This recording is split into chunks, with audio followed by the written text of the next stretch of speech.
it's from the East Coast all the way to the West Coast, but that's way too long for this video. We won't be doing the whole thing.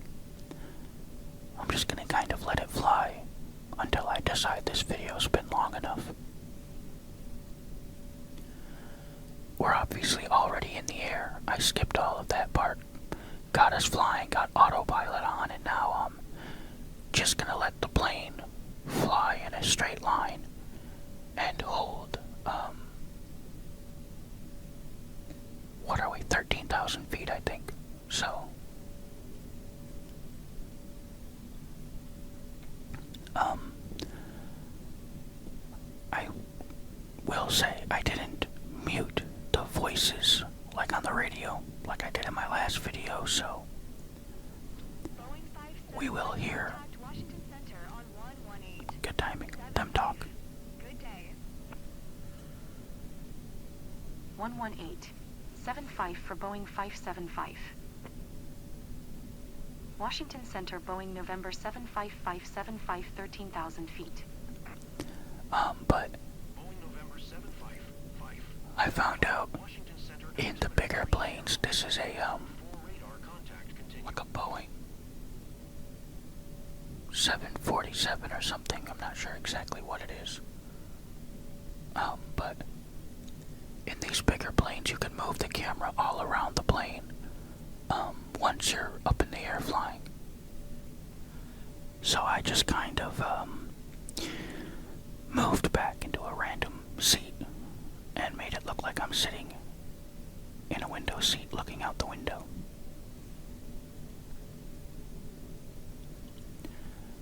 And I'm just gonna leave it like this. And I don't know, I have no idea what I'm gonna talk about for however long I leave it like this, but this is what I decided to do. I do want to keep making a ton of videos in this game. I really like it. I find it really relaxing to just fly around, but it's a very complicated game. I mean,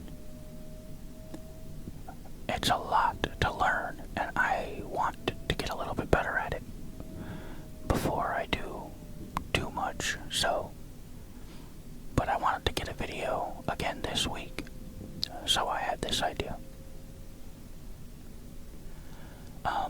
I have touched a little bit into flying a helicopter in this game.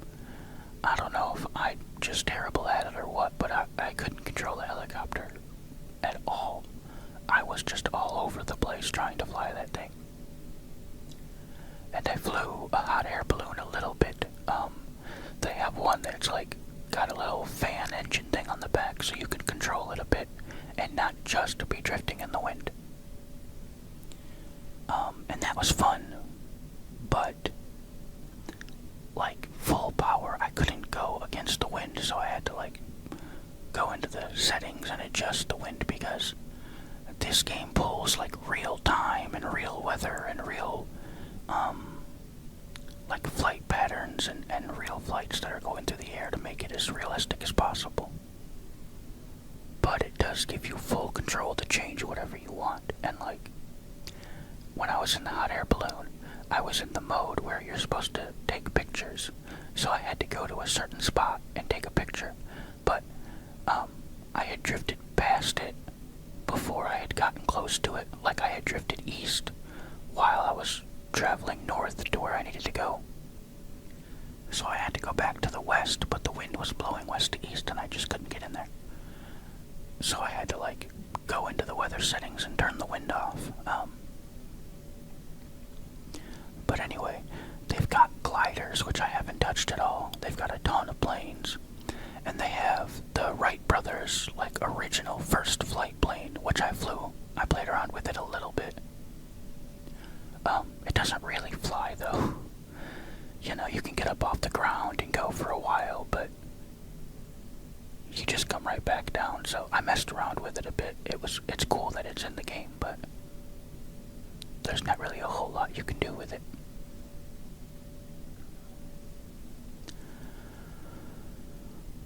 But I think the next video that I do, I'm gonna do like an entire full flight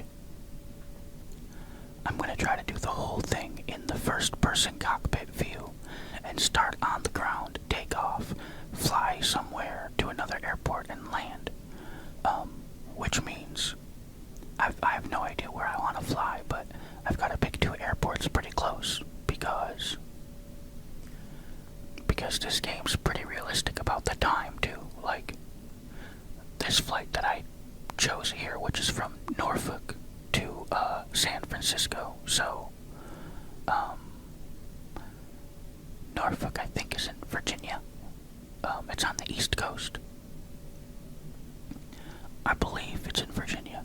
And then San Francisco, of course, California. So I'd be flying the entire continental United States from east to west. And that is a pretty long flight. And, like I do believe in this game, if I were to do the whole thing, it would take as long as it would actually take to fly that distance. Don't quote me on that. I'm not sure it's, a 1-to-1 scale, but I think it is.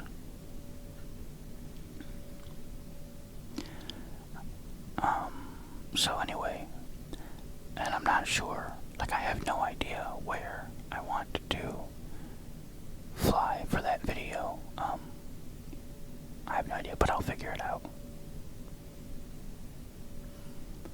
And like I said, I'll start on the ground, take off from one airport, fly and land at another airport. And I have no idea what I'll talk about in that video either. I have to I like this game, I like doing these flying videos, I like having the sound of the plane, but I've got to come up with, what to talk about while I'm doing them. Or maybe just do one with no talking, where it's just flying. I could do that. I don't know how interested anyone would be in that video, but I could try that.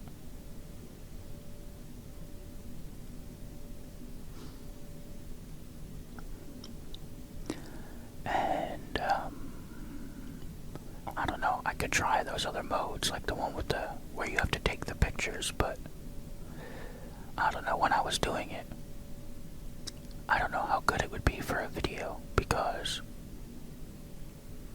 like, you have objectives for the pictures. Like, the first one I did, I had to take a picture of the Sphinx at the Great Pyramids in Giza, and the objectives were to take the picture from the ground, and with the sun on the Sphinx's right shoulder. And there's 3 objectives for each one. I don't remember the third one, but that's the one. I was in a helicopter, and I crash landed that helicopter like 7 times before I finally slowed down enough to just bounce off the ground and then land and not just reset myself back up in the sky. I don't know, I felt like the helicopter controls were just so touchy and I couldn't control it. I was really all over the place.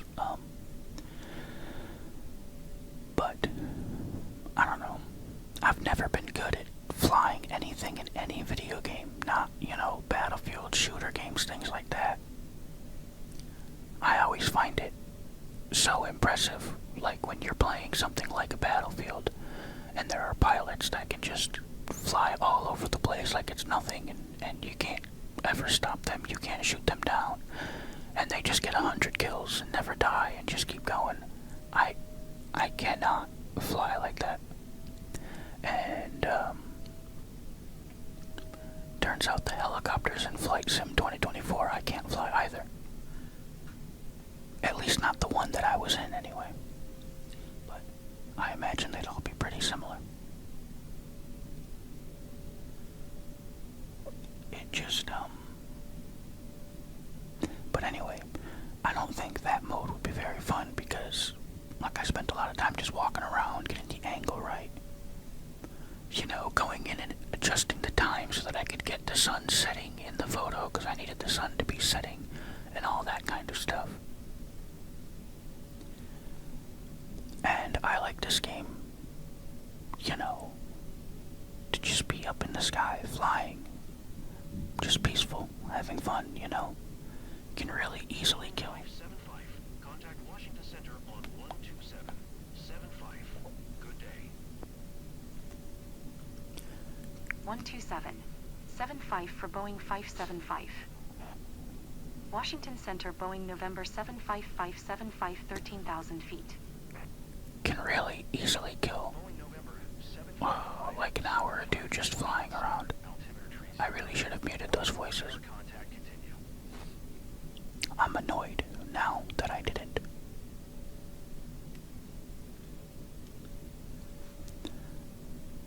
I mean, I have a co-pilot. That's who's answering them. You're hearing the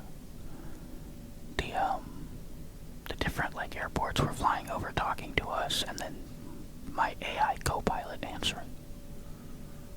So, you know, in the game, you don't have to actually hit the radio and talk back. The game will do it for you. But of course, I think you can like turn every bit of the automatic stuff off and do everything manually if you want.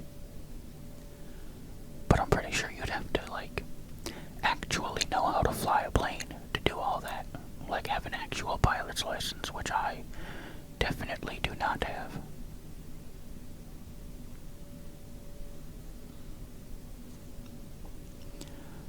But anyway, this is pretty similar to the only time I've ever flown.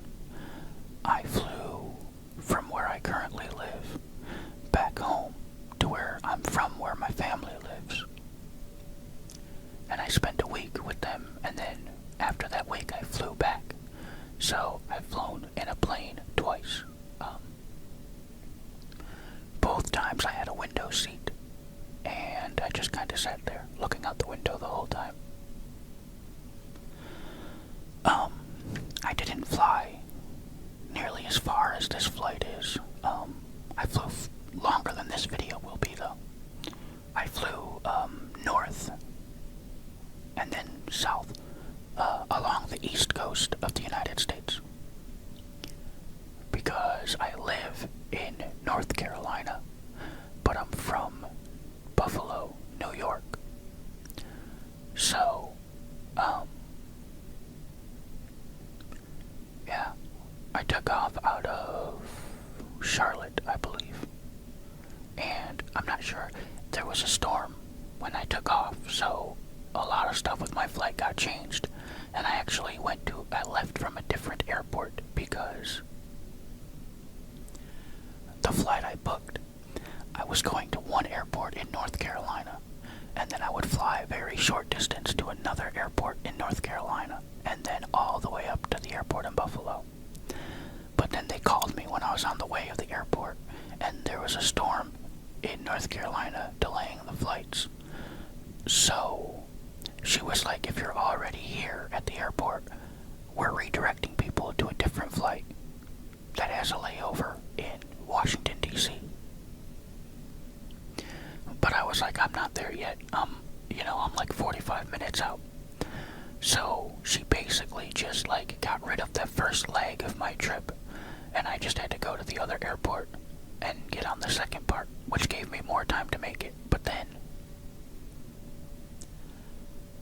I got to the airport in Charlotte, and I was like, my flight was supposed to land in Buffalo like at 11 p.m. or something, or 10 p.m. And we took off from Charlotte at like 1 in the morning. Like, it was so incredibly delayed. We took off a full hour or two after I was supposed to land. But luckily, I had rented a car so that I didn't want someone to have to come pick me up, because like, I'm from Buffalo. We're not really in Buffalo, a small town south of Buffalo, so anybody would have to, some of my family would have to make the long drive to Buffalo to pick me up, and then again, for my flight back, drop me off. So 13,000 feet. I had just had a car ready, so that was good, because all my family were home asleep. But I got there, got off the plane, rented or got the car. I already had it. And then, the weird part was, I am from Buffalo, but I moved to North Carolina, when I was young, before I had ever driven. Like, I moved with my dad and my stepmom down here when I was in school, so that was my first time ever really driving up in New York, and especially in Buffalo and on all the main, highways.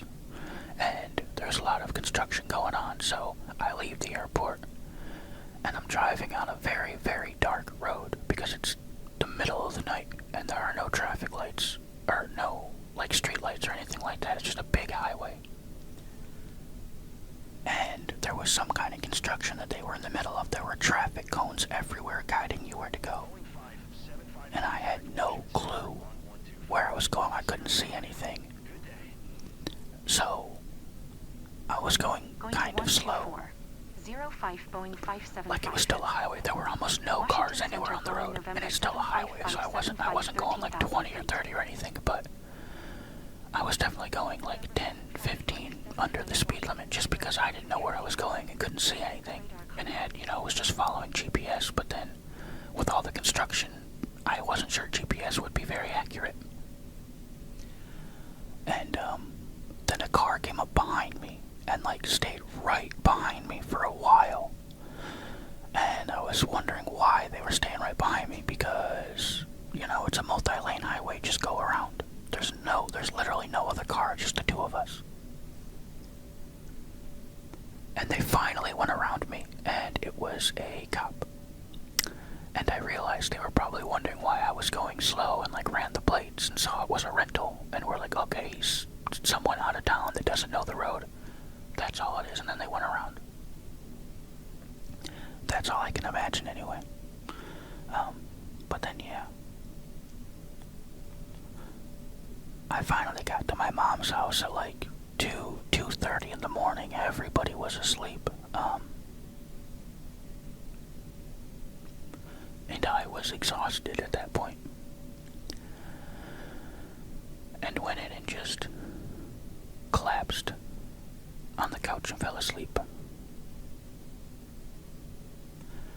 And then somehow the next day I was the first one in the house that woke up.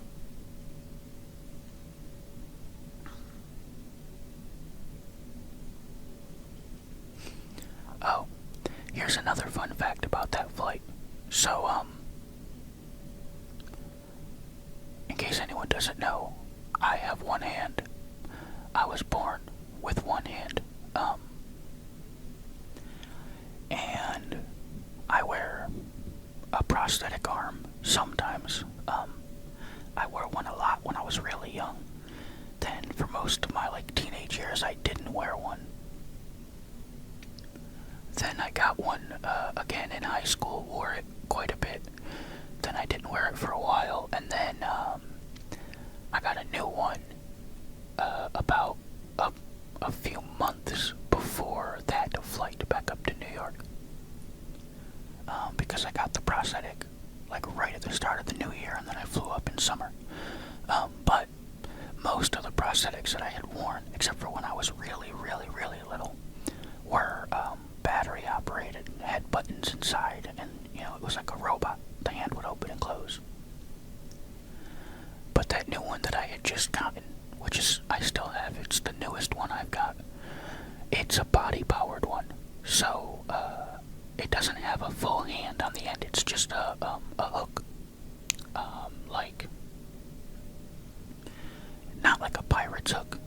It's like plastic and rubber, but it's imagine if your hand was just an index finger and a thumb, kind of like that. And I got a design like that because at the time I worked at a company that made PVC pipe, and I was quality control, so my job was to measure the pipe.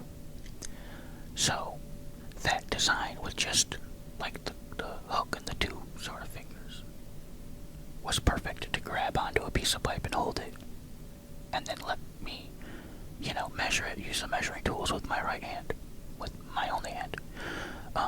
Because before I had that, the way I would measure it is I would just kind of hold the pipe in between like the bend of my elbow and my arm and my chest to free up my right hand to measure it.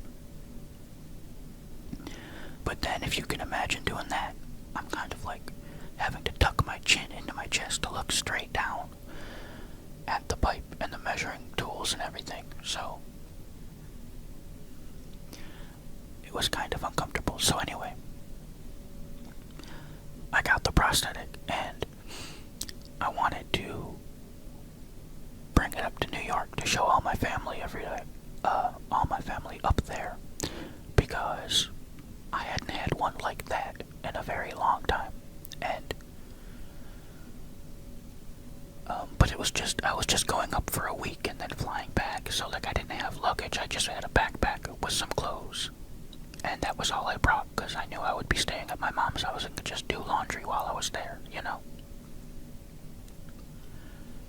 So I just decided I would wear my prosthetic while I flew, rather than try to like fit it in my backpack too, because that just doesn't make any sense. So I wore it, and I didn't know, like I had no idea if they would have me take it off or anything to get through security. And luckily they did not make me take it off. I went through security just like anyone else, but after I went through stood in the little scanny thing and it scanned me, they made me step to the side, and they like took a swab and swabbed my prosthetic around where my arm goes into it, and then around the end of it where the hook is. And you know, they didn't tell me why. I didn't ask, but they swabbed it. They put that swab in the computer, and then I had to wait for it to give them a result, and then they let me go. But I do actually know why they did it. They also did it on the return flight. The airport in Buffalo did it too. But like I said, I didn't ask either time, but I realized that I do know why they did it. I think, I'm pretty sure, because if any of you have seen the comedian Jeff Dunham, he's a ventriloquist and a comedian. And in one of his specials, he does a bit about flying. And during the bit, he talks about getting stopped at airport security, and the security swabbing Peanut, one of his puppets, and Jeff asking why. And he said that the airport security said that some of the chemicals that are found in like bombs are also found in hand lotion. So the initial computer that scans you can't tell the difference between the two. But when they do the swab and put that in, that'll confirm that there is no, explosive residue, that it's just hand lotion. And the whole bit of his joke was that there was hand lotion on his puppet's butt. But of course it's because his hand goes in the puppet and his hand has lotion on it. And so, I have always used lotion to wear prosthetics. Not everybody does. A lot of them, especially more nowadays, I believe, you'll use like a sock. You put a sock on your stump, whether it's an arm or a leg. If it's a leg, it's different because it's supporting your weight, so they have like a whole bunch of stuff. They do a sock, and then a sleeve over that, and then like a big gel thing, and then the prosthetic butt. For an arm, pretty much just a sock, and then you slide the prosthetic over. And I have some of those socks. I've worn my current one like that, but every one before that, I never did that. It was only ever just lotion. 4 Boeing 575. So I often, with the one I have now, also just use lotion. But that would confirm that's the two spots they swabbed. Where my arm is, which is where the lotion is, and then down at the hook, which is where I grab it with my hand that's covered in the lotion I just used on my arm to put it on. So, I'm pretty sure that that was all it was. that the machine was reading the hand lotion, and they had to swab it to make sure it wasn't explosive. But that also kind of ties into why I was worried about them making me take it off, because not that it would be a problem, it just slides off and back on, but just because, a prosthetic, they are hollow. The part where your stump goes into it is hollow, and if they're made right, there's not really that much space to hide anything in there. But there's a little bit, there's a tiny pocket right at the very tip of my stump where there is space. But also, if I was a bad person doing something bad, or even something just like smuggling something through, you could probably, wouldn't be too difficult to hollow the tip of it out more and have a bigger compartment to hide something in. So that's what I was like, they make you take your shoes off, they make you do all this. What if they make you take a prosthetic off? Again, for me, it's not that big a deal. It just slides off, slides back on. But what about people that have a prosthetic leg? And that's a much bigger process to take off and put back on. So I was pretty sure they didn't do that. But I just didn't know. I had never flown before.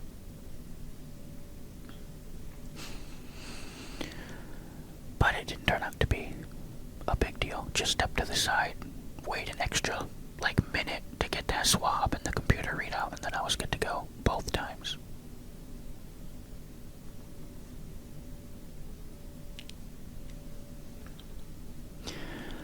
And then, so on my flight there, I had a window seat, and nobody had the middle seat, and then there was a guy in the aisle seat.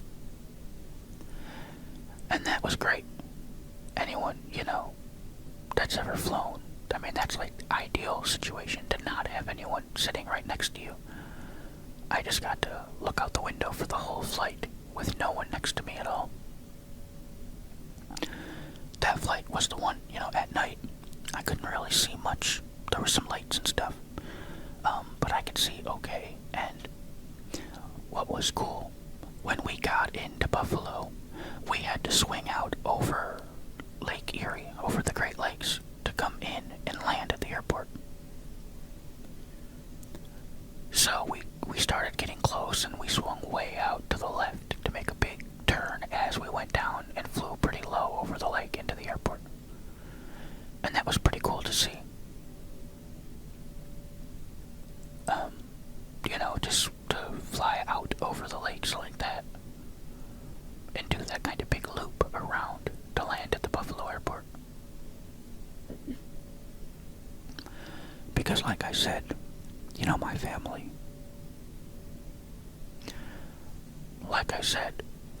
my family, lives in smaller town south of Buffalo, and that's where I grew up, right on the coast of Lake Erie. I, as a kid, spent a lot of time at the beaches at Lake Erie and out on the water on boats, jet skis, and all that kind of thing. Oh, I just noticed we're just getting a view of clouds now. I haven't been looking at the screen much, just kind of rambling and talking. I don't know when the clouds came in, but now we don't get to see anything. But anyway, yeah, spent a lot of time on and in Lake Erie and at the beaches around Lake Erie. So it was cool to swing out wide and see them like that. But then for my flight back, it was a morning flight. And there were no delays, no weather or anything. It felt much faster, but that's probably because I didn't sit at the airport for 6 hours.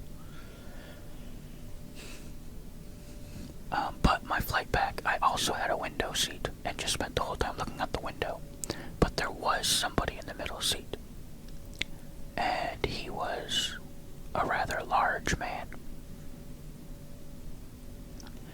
And he fell asleep 4 times on the flight, and he kept waking himself up, but he kept sleeping and leaning would like suddenly wake up and apologize and sit up, and then, he would just fall asleep again and press against me again. And I'm very non-confrontational. I wasn't gonna like nudge him or wake him up or anything. And every time he apologized, I was like, oh, it's fine. It's fine, but it wasn't particularly comfortable.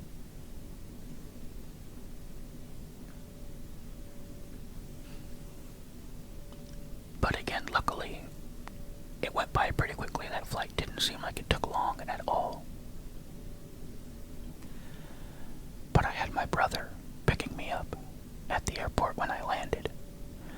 And he got pretty annoyed because I texted him like the second the plane landed to let him know, we just landed. But I think he thought I was telling him that like I was on my way out, because he told me after I finally got out to his car. And we were texting the whole time because he wanted to know which side was I coming from, to know which door I'd be coming out of. But I guess as soon as I texted him that we landed, he pulled up to pick me up. But you can't sit there in the pickup area for long. They make you move on. And so he got there too early and had to like drive all the way around a loop to come back to pick me up. And he still finished the loop and got there before I got out the door. But I told him, I was like, my text literally said, we literally just touched down. Like I was just giving you a heads up, and then I was gonna text later when I was getting off the plane. So he was annoyed, but I don't think that was my fault.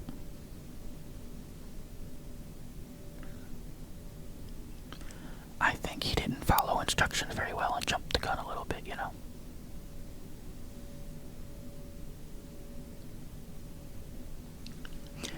Anyway, that's pretty much my entire experience flying in an airplane.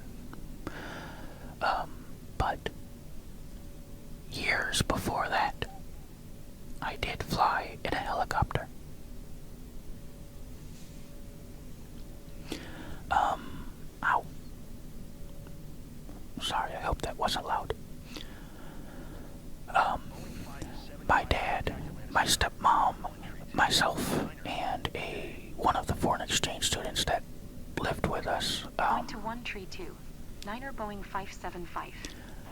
I honestly can't remember which Atlantic student Center, it was, Boeing November but 75575, we went on 13,000 a feet. little vacation trip to Myrtle Beach.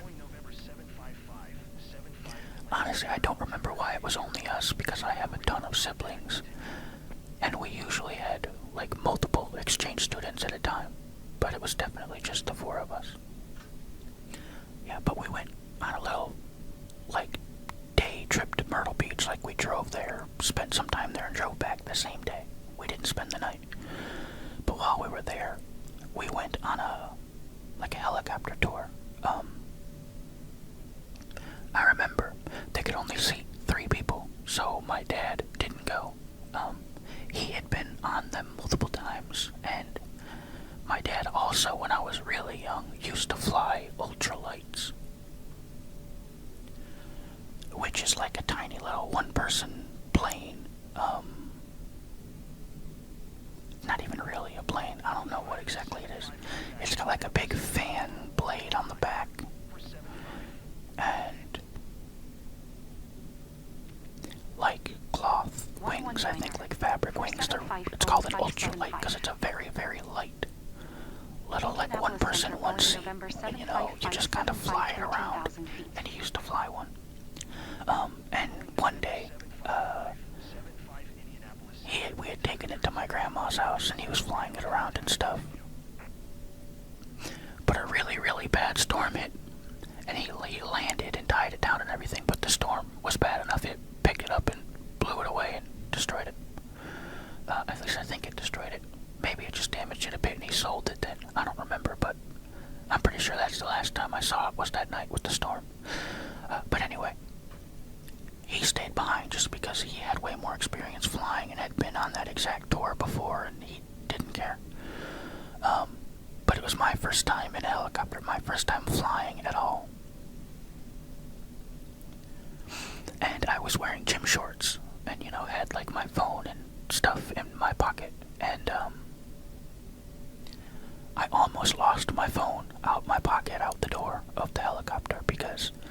know, those little helicopters are doing the tour, they don't have a door on the side so that you can see.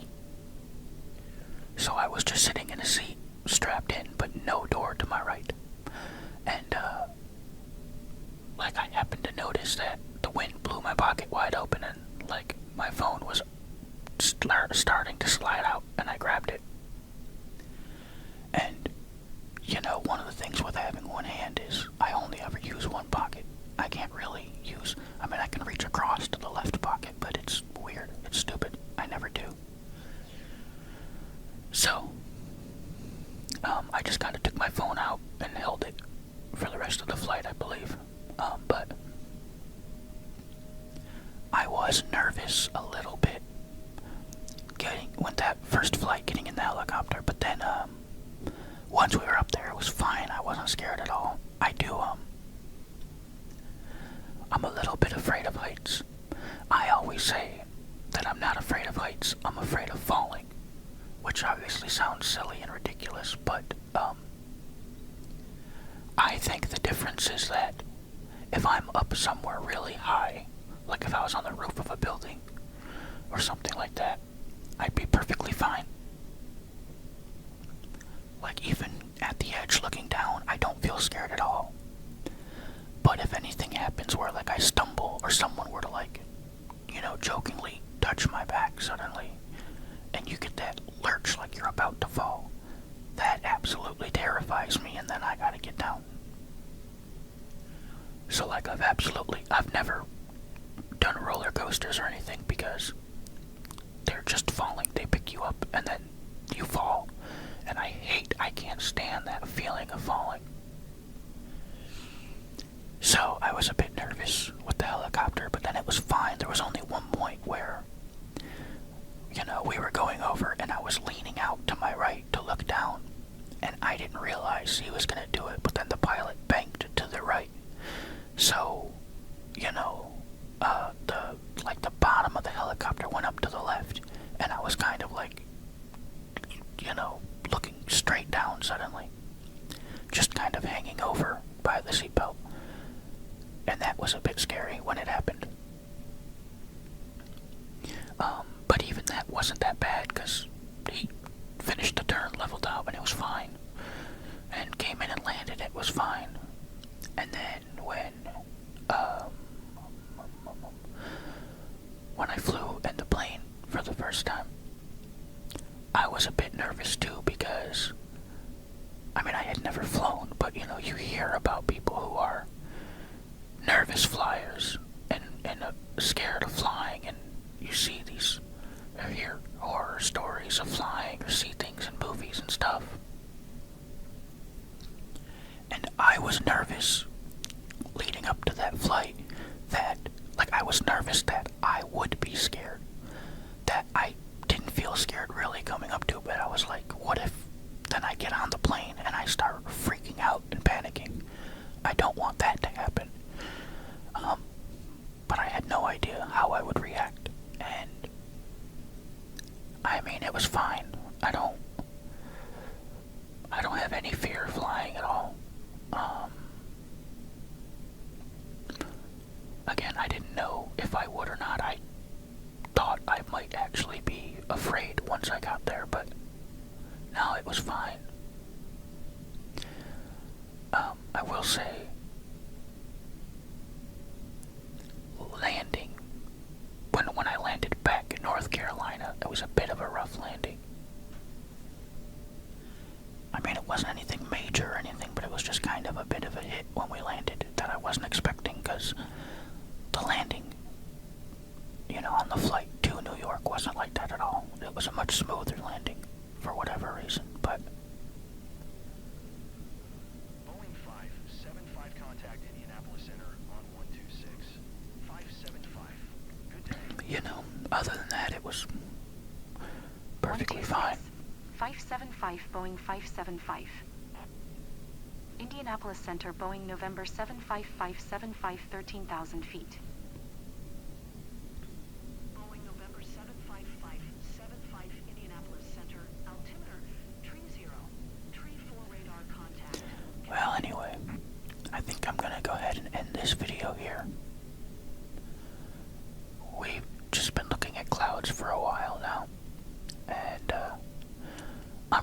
of stuff to talk about.